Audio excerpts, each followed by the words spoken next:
Bienvenue à tous et bienvenue au pasteur Mickey Hardy. Merci Philippe, très content d'être là. Merci d'être avec nous pour cet entretien spécial. Alors pour ceux qui ne vous connaissent pas, vous êtes un serviteur de Dieu, vous êtes aussi un mari, un époux, un père, un grand-père et aussi le fondateur du réseau apostolique international CTMI, Church Team Ministry International, basé à l'île Maurice. Alors vous organisez actuellement une conférence de leaders et de serviteurs de Dieu virtuelle qui aura lieu donc les 6 et les 7 mai, la conférence Bâtir. Est-ce que vous auriez pu nous en parler un petit peu plus? Écoutez, premièrement, est-ce un rêve? Non, je pense que c'est une vision. Je pense que c'est un défi à relever. Parce que je crois sincèrement que Jésus n'a pas fini de bâtir et de construire son Église avant son retour.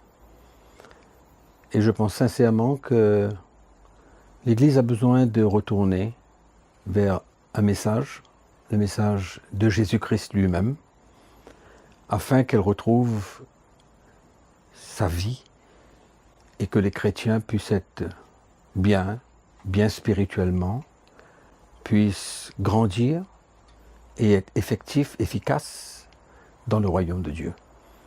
Donc je comprends très bien que quand on se lance dans l'international, ça demande beaucoup de choses, de la prière et surtout de demeurer dans la foi, parce que c'est certain que souvent on peut douter, souvent on peut avoir des pensées qui viennent bien sûr de l'ennemi, des pensées négatives, mais on demeure dans la foi et on croit à des grands miracles pour cette conférence.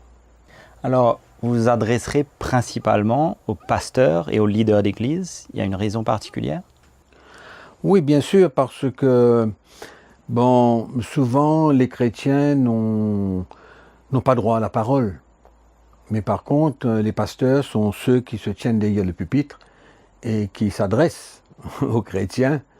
Et donc, si nous pouvons emmener les pasteurs à vraiment saisir le contenu du message de Christ, c'est à eux qui sont des acteurs principaux de l'Église à transmettre par la suite le message qu'ils ont reçu pour pouvoir emmener les chrétiens dans la maturité. Nous sommes sur plusieurs télévisions et souvent nous avons des retours de la part des chrétiens surtout, qui ont soif, qui sont blessés, qui sont fatigués, qui sont découragés, et qui vivent dans les églises où, allons dire, ça ne les plaît pas. Ils ne sont pas satisfaits, il y a comme un vide dans leur cœur. Mais par contre, s'ils se tiennent dans des églises où le message de Christ est partagé par les pasteurs, ça leur fait du bien, ça va les relever, ça va les ramener sur le bon chemin. Donc c'est la raison principale pourquoi nous nous adressons aux pasteurs qui, en retour, pourront transmettre le message aux chrétiens directement dans leurs églises. Alors vous dites, l'église n'est ni une culture ni une marque. Vous dites, ce n'est ni un business ni un club social. Vous dites qu'elle n'est pas divisée, elle n'est ni blanche ni noire. L'église n'est pas un spectacle. C'est en ces termes que commence votre campagne de communication. Ce sont des mots qui sont forts. Alors, comment en êtes-vous arrivé à ce constat? Écoutez, premièrement, je rends grâce au Seigneur que j'ai eu le privilège de pouvoir beaucoup voyager en Afrique, rencontrer beaucoup de pasteurs, de serviteurs de Dieu, dans différentes églises, différentes dénominations. Et bien sûr, comme tout le monde, nous entendons les messages prêchés dans les églises, au travers la média, et c'est clair pour moi, je suis convaincu que l'Église a besoin d'un retour vers le Seigneur lui-même.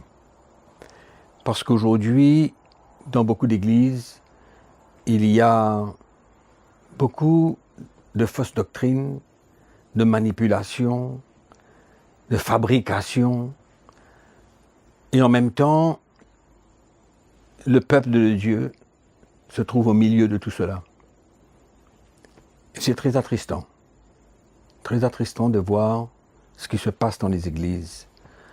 Et c'est pourquoi dans mon cœur, j'ai ce désir vraiment d'emmener ce message qui a bouleversé ma propre vie, dont je peux avoir un témoignage vraiment fort et puissant. Mais c'est tout ça, c'est la grâce de Dieu, c'est l'œuvre de l'Esprit du Seigneur. Et donc, je vois l'avenir avec beaucoup de foi, beaucoup d'espérance. Et parlons peut-être de quelque chose. Quand on regarde les gospel music, les concerts gospel, et qu'on voit comment les chrétiens sont trompés, moi ça me fait mal au cœur de voir ces choses, parce que le chrétien n'est pas construit. C'est tout au contraire. C'est un appel à la manifestation de la chair, des émotions. Et donc, ça me pousse de plus en plus à vouloir, allons dire, entrer dans cette arène, parce que c'est pas facile du tout. Il y a tellement d'opposition dans l'esprit. Mais j'ai la foi parce que c'est pas l'œuvre d'un homme. C'est Jésus qui bâtit son Église et c'est l'œuvre du Saint-Esprit. Donc, nous aurons à faire face à toutes ces choses. Mais, on est confiant. Justement, dans vos communiqués, vous annoncez des chiffres, 60 pays, 150 églises hôtes, plus de 8000 pasteurs, 13 langues, un projet ambitieux. Donc est-ce que, surtout quand on sait que durant les 30 dernières années, vous étiez plutôt concentré et vous aviez plutôt à cœur le continent africain, alors vous élargissez aujourd'hui votre vision, si je peux dire, et vous souhaitez atteindre d'autres continents. Alors pourquoi maintenant ? Écoutez, moi je crois sincèrement que Dieu a un calendrier, que l'homme ne peut à rien emmener dans sa propre force. Il peut avoir des projets, mais ce ne sont que les projets de l'Éternel qui réussissent. C'est pourquoi je crois que c'est un temps et que c'est un mouvement de l'esprit pour toucher le cœur de ceux qui sont sincères, des hommes de Dieu qui sont sincères, qui veulent quelque chose de réel et de vrai. Et c'est vrai que c'est ambitieux, quand vous parlez des milliers de pasteurs et tout ça, mais moi ça ne me fait pas peur. Parce que ces chiffres, on met des chiffres sur papier, mais quand l'Esprit de Dieu est à l'œuvre, il n'y a pas de limite. On a vu précédemment, dans des réveils, comment il n'y avait pas la main de l'homme. C'était un mouvement de l'esprit, c'était comme un souffle, un vent qui souffle. Et comment on a vu des milliers et des milliers de chrétiens servir Dieu et beaucoup d'âmes être sauvées. On parle des grands évangélistes, on parle des grands hommes de Dieu et tout ça, c'est vrai. Ils ont leur part à jouer, ils ont été appelés par le Seigneur. Mais quand l'Esprit de Dieu bouge, c'est une autre affaire. Et c'est pourquoi dans notre cœur, on peut mettre des chiffres sur papier, mais pour moi, je ne sais pas à quoi m'attendre, mais tout ce que je sais, c'est que c'est un temps de Dieu, et c'est pourquoi on a une équipe autour de nous qui est zélée, qui comprend la vision, qui se donne pleinement dans tous les départements. Nous avons des hommes dans les pays qui nous aident, qui nous soutiennent dans cette œuvre. Et on peut voir dès maintenant, 2 mois avant la conférence, le zèle qu'il y a dans le cœur des hommes de Dieu pour nous contacter, voulant eux-mêmes participer avec nous, et mobiliser des pasteurs. Et c'est extraordinaire ce qui se passe. Moi, je suis très encouragé, très encouragé. Et Je n'ai pas de chiffres à donner, mais je m'attends à des grandes choses. Amen. Alors, vous parlez souvent du message de la croix.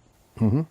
Alors, qu'est-ce que ça veut dire? Et surtout, quel changement ça a apporté déjà à votre propre vie et aussi à votre ministère?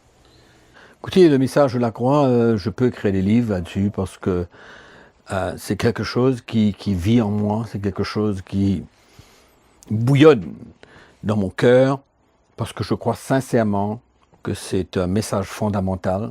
Ce sont des paroles même de Jésus-Christ que malheureusement l'Église a ignorées. Elle a ignoré. Et c'est pourquoi nous voyons que l'Église est en train de devenir comme une religion, comme des choses que nous faisons qui se répètent et qu'il n'y a pas cette action de l'esprit, il n'y a pas cette maturité dans la vie de beaucoup de serviteurs de Dieu, n'en parlons pas des chrétiens. Et donc ce message pour moi, il est primordial. C'est un retour au message de Christ que l'Église a besoin. Et je suis vraiment conscient du besoin qu'il y a. Parce que ce message a bouleversé ma propre vie. Quand la lumière de l'Évangile est venue et que j'ai compris cette parole même de Jésus avec ses disciples, qui leur demandait de se renier soi-même et de prendre leur croix et de le suivre, autrement ils ne sont pas dignes. Et c'est ça qui a commencé à me secouer, me bouleverser, changer ma vision, changer mon idéal. Et à partir de là, j'ai commencé à comprendre beaucoup plus, parce qu'il ne faut pas oublier que je suis né de nouveau en 1977. Et j'ai connu beaucoup de réveils, j'ai connu beaucoup de restauration, de doctrine depuis ce temps. Donc, je connais un peu comment ça s'est passé dans ma propre vie, mais ce message a bouleversé ma famille, mon mariage, l'Église, les ministères, les chrétiens. Et aujourd'hui, je suis très honoré de pouvoir porter ce message que j'ai porté pendant des années dans le continent africain. Mais maintenant, si la porte s'ouvre pour les 5 continents, je ne peux rendre grâce au Seigneur et le remercier de pouvoir participer avec lui et être un co-ouvrier avec le Seigneur, parce qu'encore une fois, c'est Jésus qui bâtit. C'est lui, c'est son nom qui est élevé, c'est lui qui est glorifié, c'est Jésus qui est mis en avant. Ce sont ses paroles. Et on peut tellement fabriquer, on peut tellement interpréter les choses à notre manière, mais là, ce sont des paroles très très claires qui valent la peine d'être entendues et reçues pour finalement vivre ce message. Oui. C'est plus le temps de fabriquer, c'est le temps de construire avec le Seigneur. Absolument. Ouais. Alors pour terminer, un dernier message que vous aurez aimé adresser aux pasteurs et aux leaders d'église qui nous écoutent pour les inviter à participer à cette conférence? Écoutez, oui, moi je pense que c'est une grâce que le Seigneur veut manifester dans la vie des pasteurs, des serviteurs de Dieu. Pourquoi? Parce que ce que moi j'ai vécu, la grâce que le Seigneur m'a fait, de restaurer ma vie, de restaurer beaucoup de choses, et qu'il le fait encore, bien sûr. Je voudrais voir les serviteurs de Dieu goûter à cela. Surtout cette génération de pasteurs, cette jeune génération de pasteurs qui n'a pas entendu le vrai message de Christ. Et c'est eux, surtout, qui doivent être touchés, qui doivent embrasser ce message. C'est pourquoi je fais un appel à tous ces pasteurs, cette jeune génération de pasteurs, de prendre ces 2 jours, de les mettre à part, d'oublier votre propre organisation et de faire de sorte que vous puissiez écouter ou visualiser cette conférence Et je prie que le Seigneur puisse les toucher, bouleverser leur vie, les secouer, parce que l'Évangile n'est pas toujours une source de bénédiction, mais elle est aussi une confrontation. Et je crois que dans ces moments de conférence que nous allons avoir, il y aura beaucoup de secousses. Mais pour le bien. Pour le bien, parce que le Seigneur veut atteindre le cœur des serviteurs de Dieu. Et je les invite. Je les invite à se joindre à nous pendant ces 2 jours. On aura 4 messages, 2 par jour. Bon, c'est pas énorme, mais je pense que ça sera suffisant pour que les pasteurs réalisent leurs besoins, comme moi j'ai réalisé mon besoin. Et je dis merci au Seigneur que j'ai pu répondre, accepter, parce que ça a été quand même un défi. Donc, que tous les pasteurs, que ceux qui nous écoutent, puissent faire le nécessaire pour écouter. Et on fait confiance au Seigneur pour le reste. Merci, pasteur Micardi, d'avoir été avec nous. C'est mon plaisir toujours. Je crois que tous ceux qui ont été là avec nous ont ressenti le cœur du pasteur Micardi, son désir de construire l'Église avec le Seigneur. Et nous vous invitons à venir nous rejoindre les 6 et les 7 mai. Ne manquez pas ce moment pour l'Église, ce moment pour vous, serviteurs de Dieu. Donc vous pouvez vous inscrire sur le site www.build-conférence.com. Rejoignez-nous rapidement, inscrivez-vous et surtout encouragez d'autres pasteurs que vous connaissez à nous rejoindre et à s'inscrire. À très bientôt. The church is not a culture or a brand. It's not a business or a social club. It's not divided. It's not black or white. It's not political. It's not a concert or a show. The church doesn't follow the world. It's uncompromising, founded on the truth, where lives are changed, sinners are set free, Christians can grow, and families are strong. Where leaders are united, sincere, and ready to lay down their lives for others. God is gathering leaders who will build His church, His way, for such a time as this. Don't miss out. Join thousands of pastors for the Build International Virtual Leaders Conference on the 4th and 5th of May, 2021. Sign up now for free on www.build-conference.com.